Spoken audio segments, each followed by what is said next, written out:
কি গো গিন্নি, এটা কিসের ফর্দ? কোনো অনুষ্ঠান হবে নাকি? বিয়ে হবে গো। বিয়ে? কার বিয়ে? ভগবান শিবের সাথে দেবী পার্বতীর বিয়ে। সামনে শিবরাত্রি, মনে নেই? হ্যাঁ, তা মনে আছে, কিন্তু এই ফর্দটা কি জন্য গিন্নি?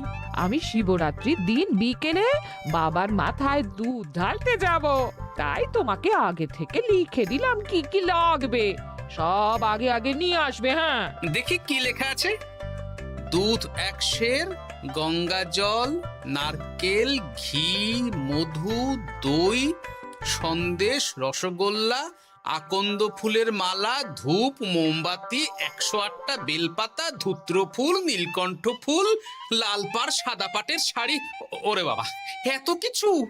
হুম, এখন ওরে বাবারে মারে কিছু চলবে না, চলবে না। আর আগে থেকে লিখে দিয়েছি, আমি কোনো বায়না শুনবো না। হ্যাঁ, যদি না নিয়ে আসো তাহলে কিন্তু চলে যাব।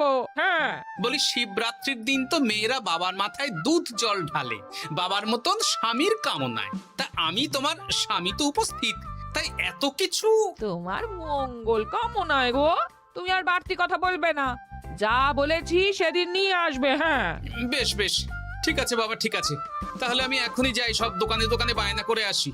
সেদিন তো এইসব জিনিসের চাহিদা তুঙ্গে থাকে। হ্যাঁ, তা যাও, সেটাই বুদ্ধিমানের কাজ হবে। হ্যাঁ,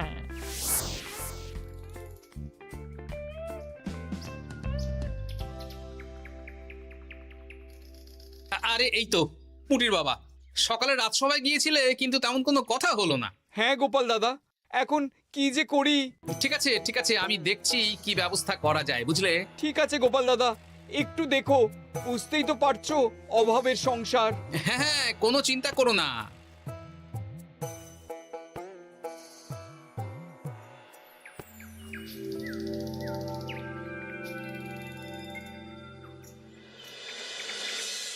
আচ্ছা, আজ তাহলে শিবরাত্রির আয়োজন নিয়ে আলোচনা হোক।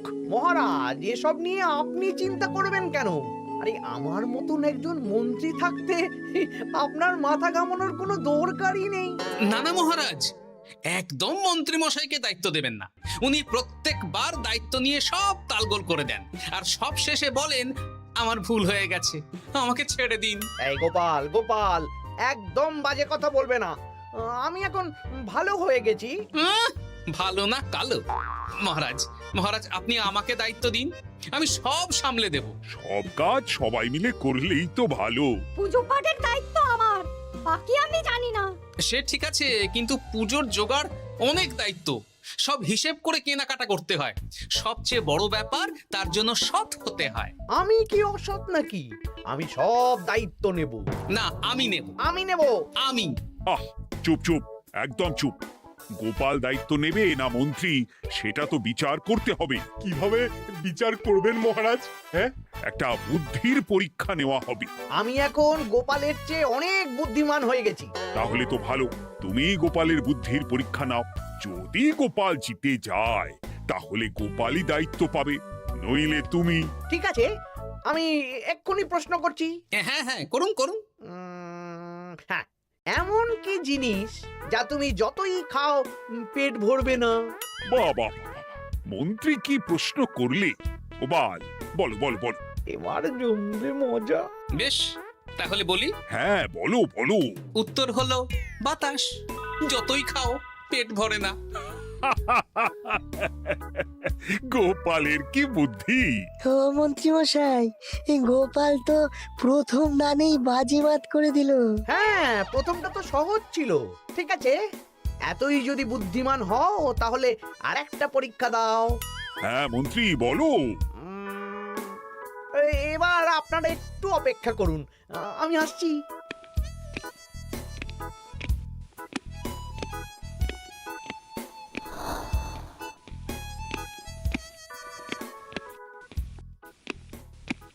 এই তো মন্ত্রী এসে গেছে, আবার হাতে একটা খাঁচা।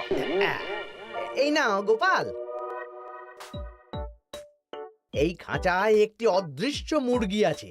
তুমি যদি বুদ্ধিমান হও তবে এর মাংস রান্না করে আজ নৈশভোজে মহারাজকে খাওয়াতে হবে।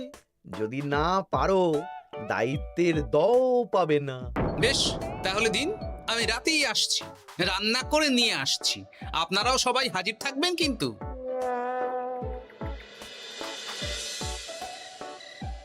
এই সেরেছে, গোপাল যে এখনো এলো না। গোপাল নির্ঘাত ফেসেছে। এই তো চলে এসেছি। এ কি গোপাল, তুমি তো খালি হাতে। মাংসের ঝোল রেঁধেও এনেছি। কই গোপাল, অদৃশ্য মুরগির ঝোল কোথায়? হ্যাঁ, কোথায় গোপাল?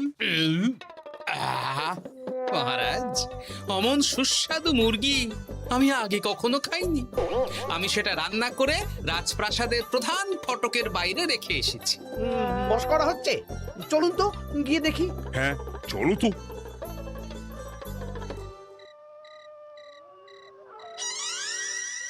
এ কি, এখানে তো কিছুই নেই, আমি তো দেখতে পাচ্ছি না। আমরা তো কেউ কিছু দেখতেই পাচ্ছি না। কোথায় কোথায় মাংসের ঝোল? আরে মন্ত্রী মশাই, অদৃশ্য মুরগি রান্না করলে ঝোলটাও তো অদৃশ্যই হবে। আপনি দেখতে পাচ্ছেন না, মানে আপনার মনে পাপ আছে, নইলে আপনার চোখের সমস্যা। মহারাজ তো ঠিকই দেখতে পাচ্ছেন, তাই না মহারাজ? এই রে, গোপাল তো মোক্ষম জবাব দিয়েছে। হ্যাঁ হ্যাঁ, চমৎকার ঘ্রাণ বেরোচ্ছে। মন্ত্রী, তুমি দেখতে পাচ্ছ না কেন? ইয়ে না মানে ঠিক আছে, ঠিক আছে, পাচ্ছি, দেখতে পাচ্ছি। একটু ঝাপসা লাগছে, মনে হয় চোখ দেখাতে হবে। তার মানে গোপাল তো মন্ত্রী মশাইকে পরপর দুবার হারালো। আর একটা সুযোগ দিন মহারাজ, শেষ সুযোগ। বেশ, দিলাম। গোপালের কিন্তু বিশাল বুদ্ধি। মন্ত্রী, দেখো তো তুমি পারো কিনা, আর এটাই শেষ সুযোগ। মহারাজ, গোপাল যদি এতই বুদ্ধিমান হয়, তবে ও কি বলতে পারবে কাল ভোরে আমার মনে প্রথম কোন চিন্তাটা আসবে? এটা তো খুবই সহজ কথা। কাল ভোরে আপনার মনে প্রথম চিন্তা আসবে মহারাজ যেন দীর্ঘজীবী হন এবং রাজ্যের উন্নতি হোক। এই সেরেছে, এবার তো মহা ফাপড়ে পড়লাম। আমি যদি বলি না, এটা আমার চিন্তা ছিল না, তবে মহারাজের কাছে গর্দান যাবে। আর যদি বলি হ্যাঁ, তবে গোপালের বুদ্ধির কাছে আমাকে হার মানতে হবে। কি মন্ত্রী, বলো। হ্যাঁ, ঠিক বলেছ গোপাল, এটাই আমার চিন্তা ছিল। সাবাস গোপাল, সাবাস, কি তীক্ষ্ণ বুদ্ধি। তাহলে এই বুদ্ধির পরীক্ষায় বিজয়ী হলো গোপাল। জয় গোপালের জয়। তাহলে শিবরাত্রির পুজোর আয়োজনের দায়িত্ব এবার গোপালের। আমার আর কোনো চিন্তা রইল না। মহারাজ, গোপাল তো সব দায়িত্বই পেল, আমাকেও কিছু একটা দায়িত্ব দিন। আমিও একটা ঈশ্বরের সেবা করার সুযোগ চাই। আহ, তুমি তো হেরে গেলে। তাতে কি, ভালো কাজ করতে চাইছি, একটু সুযোগ দিন মহারাজ। বেশ, তাহলে তুমি গ্রামবাসীদের ভোগ প্রসাদ খাওয়ানোর দায়িত্বটা নাও। ধন্যবাদ মহারাজ। হ্যাঁ মন্ত্রী, মিলেমিশে কাজ করো, কিন্তু ঝামেলা করো না। না না, আমি সুষ্ঠুভাবে পালন করব। ঠিক আছে মন্ত্রী মশাই, তাহলে ওইটুকুই করুক, কিন্তু আমার কাজে কোনো বাধা দিতে আসবেন না। না না না, তোমার কাজে কোনো বাধা আসবে না। আমি ভোগ প্রসাদ বিতরণ, খাওয়া দাওয়া, এই সব ব্যাপারটা দেখব।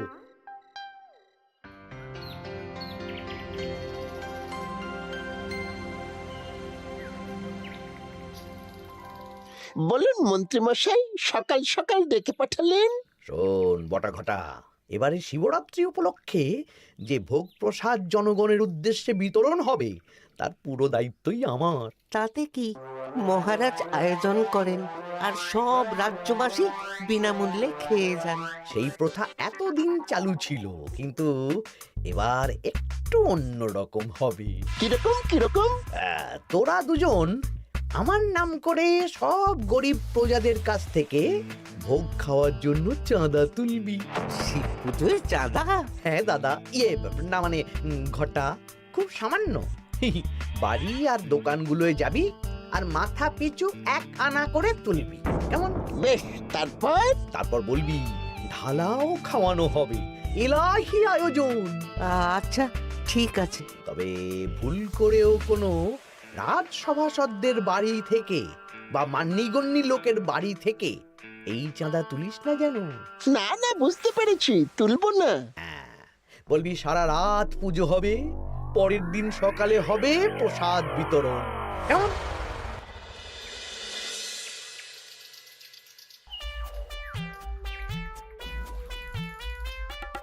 বলা, এবারে শিবরাত্রি উপলক্ষে যে পূজা হবে তার ভোগ প্রসাদ খাবে তো? হ্যাঁ হ্যাঁ, নিশ্চয়ই নিশ্চয়ই। এবারে সব দায়িত্ব মন্ত্রী মশাইয়ের, এলাহি আয়োজন। তা তোমাদের বাড়িতে কতজন সদস্য? আমি আর আমার গিন্নি দুজন। তাহলে দুয়ানা দাও, এক আনা করে দুজন। আবার অর্থ দিতে হচ্ছে? হ্যাঁ, এলাহি আয়োজন, তাই এই সামান্য অনুদান। আচ্ছা বেশ, এই নাও দুয়ানা। চিন্তা করো না ভোলা, এমন খাওয়ানো হবে না। রাতের বেলা শিব পুজো আর পরের দিন সকালে জীব পুজো। বাবা বাবা বাবা, সব দোকানে দোকানে আমি যাচ্ছি, আর তুই লোকজনের বাড়ি বাড়ি যা। বেশ। রে কত হলো? অনেক হয়েছে মন্ত্রী মশাই, এই দেখুন। বাবা বাবা বাবা, এক আনা করে নিয়েই তো থলে ভরে গেছে। হ্যাঁ, এবার হবে মাছের তেলে মাছ ভাজা। মহারাজও ভোগের আয়োজনের জন্য আজকে মোহর দিয়ে দিয়েছেন। তার মানে তো আপনার মুনাফাই মুনাফা, লাভই লাভ। আমাদেরকেও কিছু দিন। দেব দেব, এখনো কাজ বাকি আছে।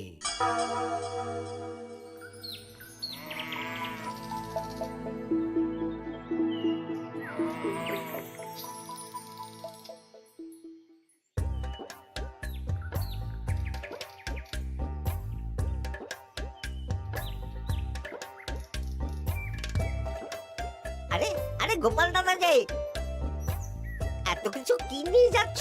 এই তো শিবরাত্রির পুজো উপলক্ষে দশকর্মার বাজার রাজবাড়ি নিয়ে যাচ্ছি। এবারে তো এলাহি ভোগের আয়োজন, রাতের বেলা শিব পুজো আর পরের দিন সকালে নাকি জীব পুজো। মন্ত্রী মশাই দায়িত্ব নিয়ে খাওয়াচ্ছেন। না না, খাওয়ার আয়োজন তো এমন কিছু নয়। আমি যতদূর জানি ওই খিচুড়ি, আলুর দম, ছেঁচড়া, পায়েস, চাটনি আর একটা করে মিষ্টি। আর যতদূর জানি এই ভোগ খাবার জন্য সব গ্রামবাসী থেকে মাথা পিছু এক আনা করে নিয়েছেন। হ্যাঁ, ভোগের প্রসাদ তো বিনামূল্যে। মন্ত্রীমশাই এক আনা করে মাথা পিছু নিয়েছেন? হ্যাঁ গো, এরকম তো কথা ছিল না। আচ্ছা আচ্ছা, আমি দেখছি কি করা যায়। দেখছি আমি দেখছি।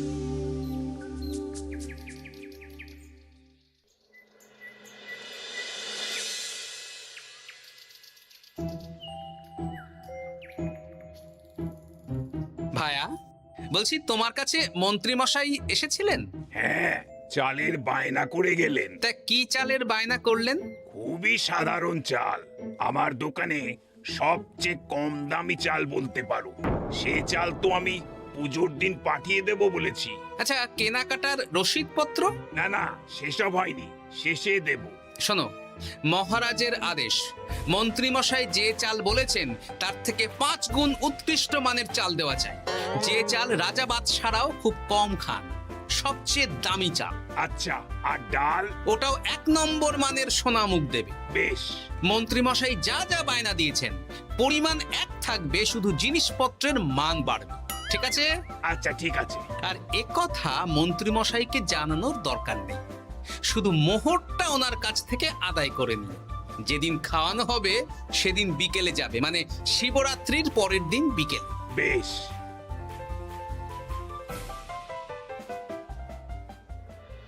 নাও ধরো গিন্নি, যা যা বলেছিলে সব কিনে এনেছি। এবার আমি মন্দিরে গেলাম, কেমন? ঠিক আছে গো, তুমি কি ভালো। দীক্ষেতা, চললাম এখন ভিড় সামলাতে।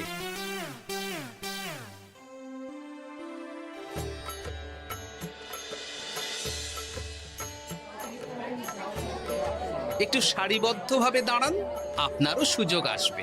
বাবা কাউকে ফিরিয়ে দেবে না। দেখো মন্ত্রী, দেখো গোপাল কি সুন্দর ভিড় সামলাচ্ছে। ওকে তো এই জন্যই দায়িত্ব দেওয়া। হ্যাঁ, তাই তো দেখছি। ওম নমঃ শিবায়। হে ভোলানাথ, দেবাদিদেব মহাদেব সকলের কল্যাণ করুন। জয় দেবাদিদেব মহাদেবের জয়। হে ভোলেনাথ মহেশ্বর, মঙ্গল করো বাবা। জয় বাবা ভোলাদেব মহেশ্বরের জয়। তা তোমার শরীর এখন কেমন? এই তো বেশ ভালো আছি। সবই তোমার জন্য। তুমি না সাহায্য করলে ওই ওষুধ আমার পেটেই পড়তো না। না না, আমি তো নিমিত্ত মাত্র, সবই মহাদেবের ইচ্ছে। জয় বাবা মহাদেবের জয়। চলি গো। কাল ভোগ খেতে তাড়াতাড়ি চলে এসো।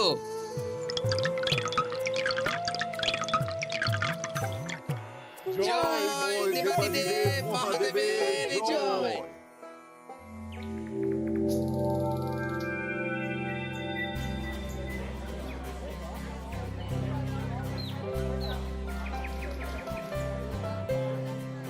সত্যি মন্ত্রী মশাইয়ের ভোগের প্রসাদ পেয়ে মনটা ভরে গেল। কি সুন্দর রান্না, আর খাবারের গুণমান কি ভালো। তার উপর রসগোল্লা কত বড় বড়। এত বড় রসগোল্লা খাওয়া তো দূর, বাবার জন্মে চোখেও দেখিনি।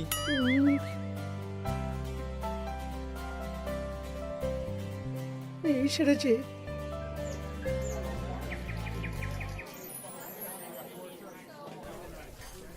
এই যে পাচক ঠাকুর, শোনো। বলুন মন্ত্রী মশাই, আজ আমি খুব খুশি। কেন? আপনি মহান। কেন? মানে আপনি যে চাল পাঠিয়েছেন সে চালে রান্না করা আমার স্বপ্ন ছিল। কি গন্ধ, কি গুণমান, রাজা বাদশাদের চাল বলে কথা। আমি তো খুব সাধারণ মানের চাল দিতে বলেছিলাম, 30 আনা শের মূল্যের চাল। কেন, নবাব বাদশাদের ঘরে এই চালটা থাকে। তাই? কোথা থেকে এলো? কেন, চালের দোকান থেকে এসেছে। মিষ্টিও দারুণ, রসগোল্লা তো নয়, যেন যেন একেবারে বড় বড় রাজভোগ। কি আকার, কি গুণমান, কি স্বাদ। আহা, দেখুন দেখুন দেখুন। বাবা, ভোলা এত বড় রসগোল্লা দিয়েছে। ঠিক আছে, যা হচ্ছে হতে দে। আমি তো চিন্তায় পড়ে গেছি।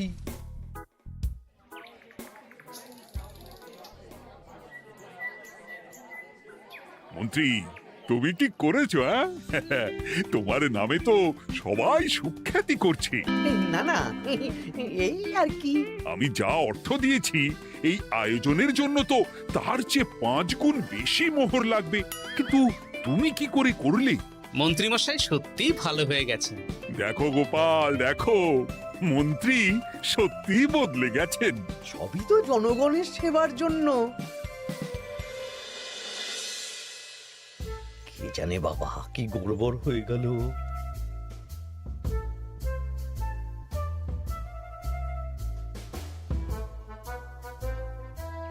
মন্ত্রী মশাই, বকেয়া পাওনা নিতে এলাম। আপনার মোট হয়েছে চালের 350 মোহর, মুগ ডালের 250 মোহর, আর মশলাপাতি 100 মোহর। হ্যাঁ, বলো কি? মন্ত্রী মশাই, ওই আপনার মোট বকেয়া 300 মোহর। আর আমার এই 150 মোহর। হ্যাঁ, চলুন মহারাজ, একটু মন্ত্রীমশাইয়ের বাড়ির দিকে ঢু মেরে আসি। চল। চলুন, ওনাকে গিয়ে ধন্যবাদ জানিয়ে আসি। এই না না না, আরে আরে আমি কি করে দেব? আমি কি চন্দ্রমুখী আলু দিতে বলেছিলাম? আমি কি করে দেব? না না, ও আপনাকে দিতেই হবে। হ্যাঁ, কি বলছো মন্ত্রী?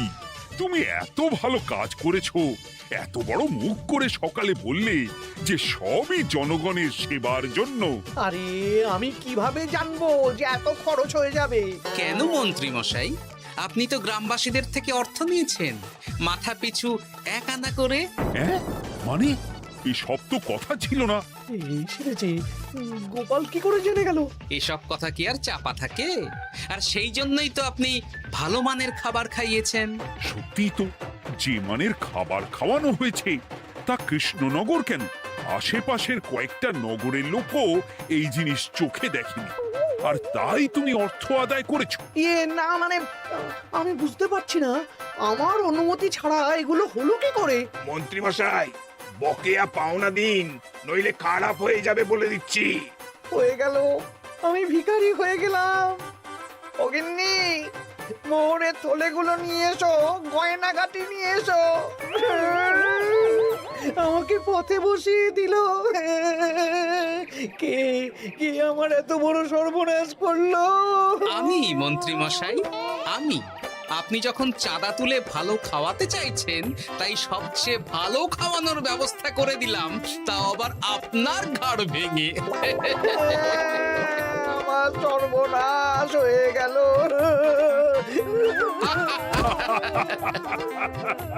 জয় মহাদেবের জয়।